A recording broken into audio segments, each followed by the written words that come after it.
I don't remember it Seth here. that Today, well, I'll be though. playing the predecessor. Oh, now this screen I remember. Holy shit.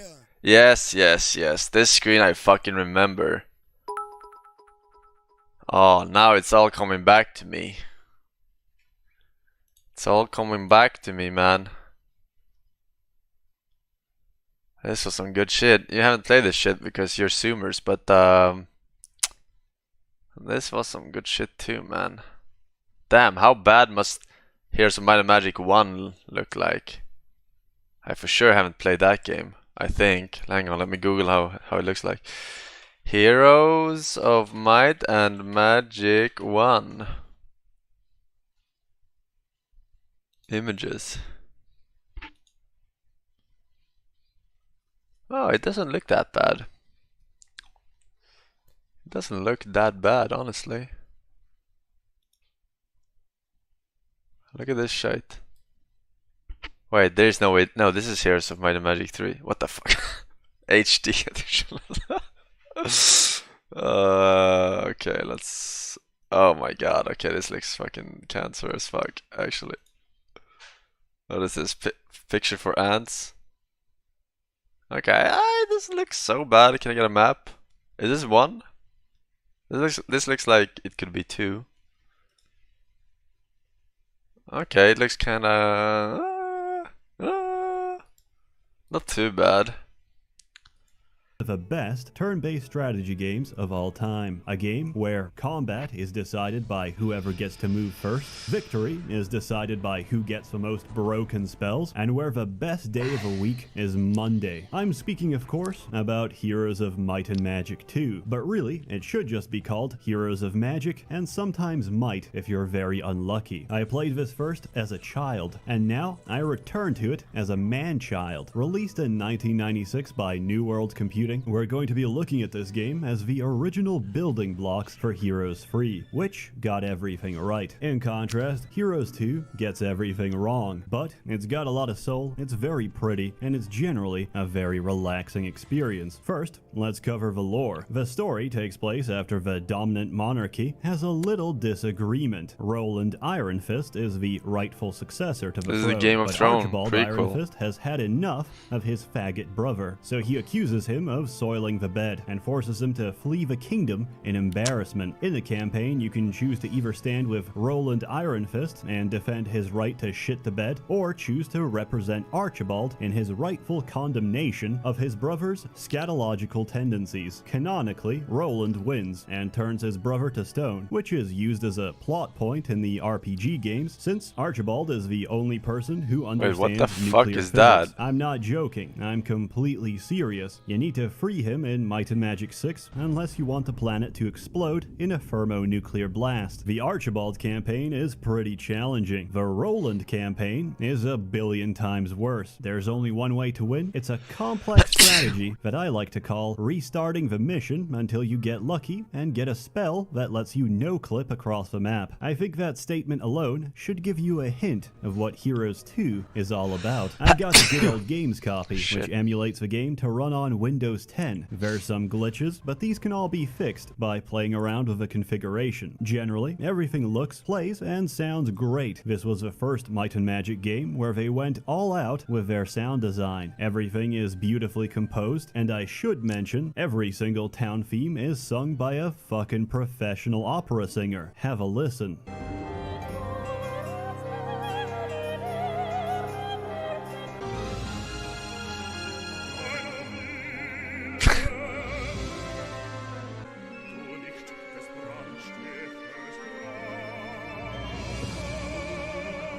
The production values in this game are absolutely top-notch. Just look at how insanely pretty everything is. Every single unit, every single set piece, even the resources you pick up, gemstones, crystal, treasure chests, they're all still crispy clean to this very day. To illustrate my point, here's a basic unit dwelling for the Knight faction. It's a structure responsible for spawning the most useless unit in the game, the peasant, and it still looks better than any place I've ever lived lived in. This detached 2-bedroom cottage probably cost more than the student loans of several millennials combined. They told me medieval peasants had it bad. I'm sorry, how can they have it bad when they've clearly got a front garden and, supposedly, a clean source of drinking water? There's a very saturated, high-contrast color palette in this game, and as a kid, I took all that quality for granted, because the modern Heroes games now look like someone's shitty DeviantArt page. I'm going on tangents now, which is a growing symptom of my impending dementia. So, let's get to the gameplay. Heroes 2 is a turn-based strategy game, which means it's for thinking people, and people who are too slow to play StarCraft instead. The principle is very simple. You recruit heroes to lead your armies. These all have different stats and skills respective to their faction. The portraits for heroes are an absolute acid trip. There's almost no way to tell what class they are until you mouse over them. Let's take this guy, for example. Can you guess what he is? Yeah, that's right. He's a knight, which means he's a good guy, and on Roland's side. Okay, let's try that again. Can you guess what this guy does? Yeah, correct. He's a wizard, which means he's also a good guy on Roland's side. You know,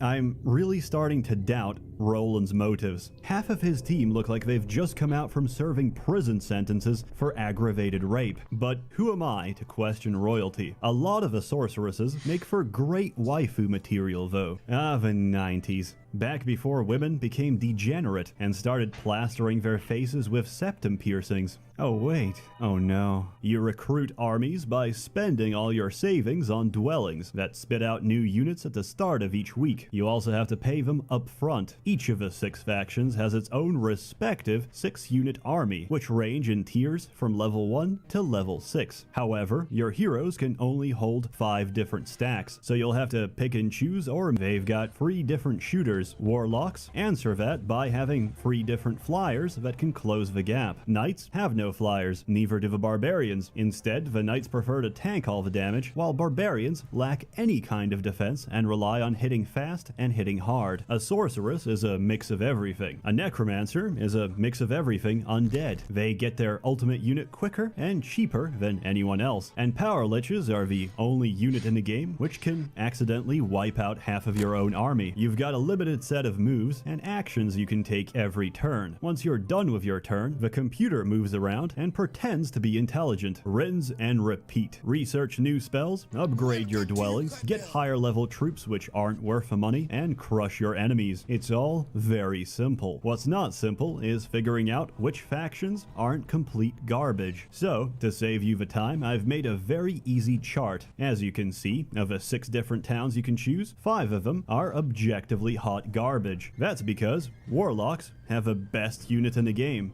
Dragons. Some might argue that different factions have their own strengths and shine at different points in the game. Knights and barbarians in I the don't remember early anything game, from this game in terms of sorceresses units, in the power, mid-game, and warlocks and wizards in the late game. We call these people a Heroes 2 apologist. They are subversive, they are insidious, and they are fully convinced that a tier 6 unit with 1/4 of the health and none of the perks of a dragon is a good financial investment. Also, they can't do this. If such a person approaches you, don't listen to their lies. Unplug their hearing aid and jam their mobility scooter immediately before they manage to convince anyone else at the retirement home. In Heroes 2, magic is king. Magic is essential for victory and completely overshadows anything an illiterate, brain-dead warrior can hope to achieve. Only people in their retirement home there's no play this counterplay. fucking All a game. mage has to do is keep repeatedly suicide bombing his enemies to victory. What is the answer to someone rushing at you repeatedly with phoenixes and spamming Armageddon? Losing. That's what. To beat magic, you have to counter magic with more magic. Armageddon spam can't hold up to a wizard with more spell points than white matter in his brain, who can just cross the entire length of the map with Dimension Door and take all of your towns in a single turn. Heroes 2 is a mess, but it's a beautiful, exploitable mess. In all due fairness, the idea of the game is that you're not meant to stick to a starting faction. position and instead ramp your way up to getting the town you want, which is warlocks. If you can't get warlocks,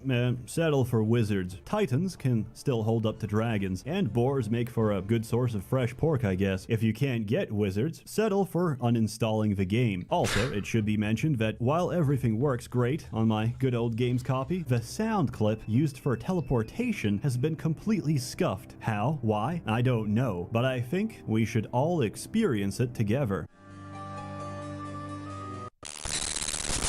I know teleportation has its risks, but I never expected it to blow my eardrums. So if you have to teleport, please remove your headphones beforehand, or you're definitely going to develop tinnitus. Since we're on the subject of bullshit strategies, we might as well also cover bullshit units. Luckily, the developers had the foresight to realize that some of these might be a little too strong, so they're not available to any faction. Instead, they can only be obtained in limited numbers through diplomacy and bribery. Case example 1. Genies. These can only be found in magic lamps. They're very pretty. They also hit like a truck, but what my former child brain couldn't understand is that they've got a special ability. They can divide any stack in two, and it doesn't matter how many genies there are. One is enough. So split them up into stacks and go ham on your enemy's strongest unit. Hit a stack, get lucky, and your enemy's just lost several weeks worth of income. And if you're playing multiplayer, you've just lost several years worth of friendship. Case example 2. Ghosts. Remember how I mentioned peasants were completely useless? That's not entirely true. If you can somehow convince a couple of ghosts to join you, stop whatever it is you're doing and locate a small horde of peasants. Don't kill them. Let them grow. Let them ferment and let their population explode over the next few weeks. Then it's time to harvest your crop. You see, ghosts take the numbers of any stack they've killed, and since peasants have a single hit point, you can sit back and watch your numbers swell from several dozen to several hundred to several thousand. In a single fight, you've turned a mediocre stack of units into the single most powerful unit in the entire game. At this point, nothing and no one can stop you. Your legion of ghosts will keep growing and growing until there's nothing left to consume. Their numbers will swell so high that the game just gives up trying to show you how many there are. When you've achieved and abused such high levels of broken design, you can finally call yourself a true strategic master of Heroes of Might and Magic 2. The game is still absolutely worth playing. It is dirt cheap on good old games, and in this day and age, Good even old a games. potato clock can Gog. run the game. If you want a fair and balanced strategy game, don't play it. If you want to ambush leprechauns for their lunch money, redistribute wealth to the masses, only to murder the masses later, Are they old and school? choose your way to victory, Gog? then this is the game for you. I Were give they the it 3 original out ones of 4 who had genies because I don't have heroes? the extra gemstone Yeah? to hire Huh. the last one. Thoroughly I never heard about recommended. them Go before, play it. As always, more content Witcher, to come, but maybe so I stay did. tuned. A warm thanks to the many members of a Maybe